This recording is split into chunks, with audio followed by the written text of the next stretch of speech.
मोहिनी एकादशी। बैसाख मास के शुक्ल पक्ष की एकादशी को मोहिनी एकादशी के नाम से जानते हैं। मोहिनी का अर्थ इस प्रकार से लगा सकते हैं, सभी प्रकार के मोह से मुक्ति।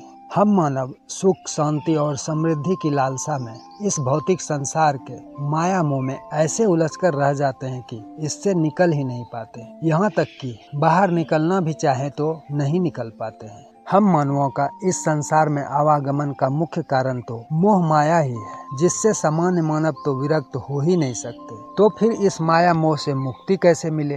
बहुत ही सरल उपाय। हमारे शास्त्रों के अनुसार मोहिनी एकादशी का व्रत करने से न सिर्फ हम मानवों के जीवन में सुख समृद्धि आती है, बल्कि हम मोह माया के बंधनों से भी मुक्त हो जाते हैं और व्रत के प्रभाव से हम मोह जाल से निकल अंततः मोक्ष को पाते हैं। मोहिनी एकादशी के दिन हमें भगवान श्री हरि की पूजन, अर्चन, वंदन विधि पूर्वक कर कुछ मंत्र जाप और कुछ कीर्तन भजन भी करना चाहिए। भगवान को यथाशक्ति भोग प्रसाद लगाकर शांति से मोक्षदा एकादशी व्रत की कथा भी सुननी चाहिए। मोहिनी एकादशी से बढ़कर चर अचर तीनों लोकों में दूसरा कोई व्रत नहीं है।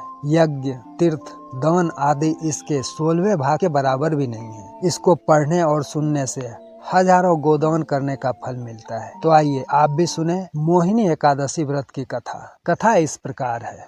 धर्मराज युधिष्ठिर द्वारा भगवान श्री कृष्ण से पूछे जाने पर कि बैसाख मास के शुक्ल पक्ष के एकादशी का क्या नाम है, उसकी क्या कथा है, यह सब विस्तार पूर्वक बताइए। तो भगवान श्री कृष्ण कहते हैं, हे धर्मराज, बैसाख मास के शुक्ल पक्ष के एकादशी को मोहिनी एकादशी के नाम से जाना जाता है। मैं आपसे एक कथा कहता हूँ जिसे महर्षि वशिष्ठ ने श्री रामचंद्र जी से कही थी।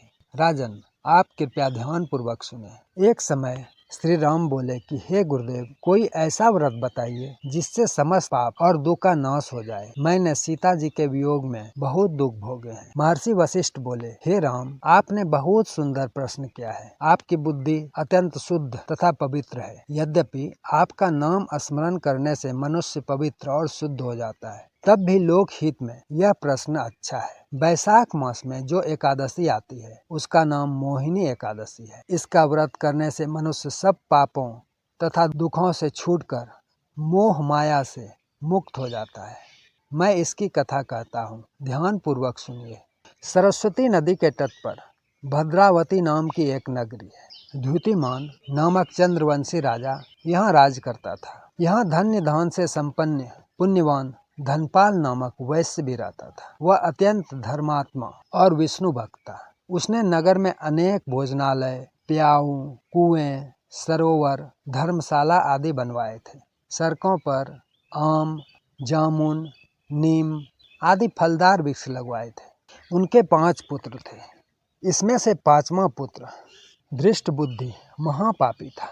वह पितर आदि को नहीं मानता था और हमेशा बुरे कर्मों में संलिप्त रहता था। जुआ खेलता था, भोग विलास करता था, मद्य मांस का सेवन करता था।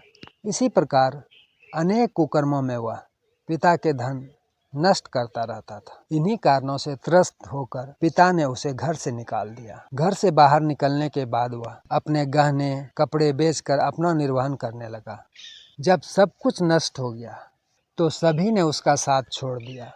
वह भूख प्यास से अति दुखी रहने लगा। कोई सहारा न देख चोरी करना सीख गया। एक बार वह पकड़ा गया तो वैश्य का पुत्र जानकर चेतावनी देकर छोड़ दिया गया, मगर दूसरी बार पकड़ में आया तो राजज्ञा से उसे इस बार कारागार में डाल दिया गया।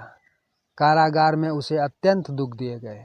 बाद में उसे राजा ने नगर से निकल जाने को कहा। वह नगरी से निकल वन में चला गया। वहाँ वन्य पशु पक्षियों को मार कर खाने लगा। कुछ समय पश्चात वह बहेलिया बन गया और धनुष बाण लेकर पशु पक्षियों को मार मार कर खाने लगा। एक दिन भूख प्यास से व्यथित होकर वह खाने की तलाश में घूमता हुआ कौंडिल्य ऋषि के आश्रम में पहुंच गया।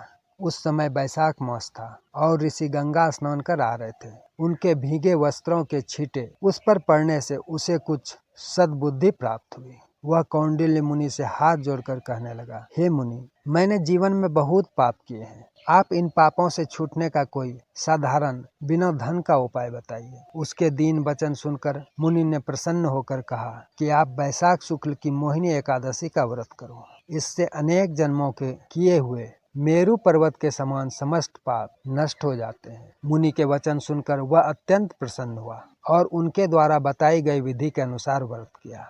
हे राम, इस व्रत के प्रभाव से उसके समस्त पाप नष्ट हो गए और अंत में वह गरुड़ पर बैठकर विष्णु लोक गया। इस व्रत से मोह आदि सब नष्ट हो जाते हैं।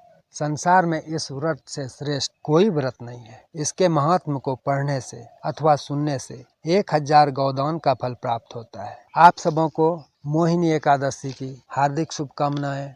जय जय श्री हरि, जय जय सिया राम।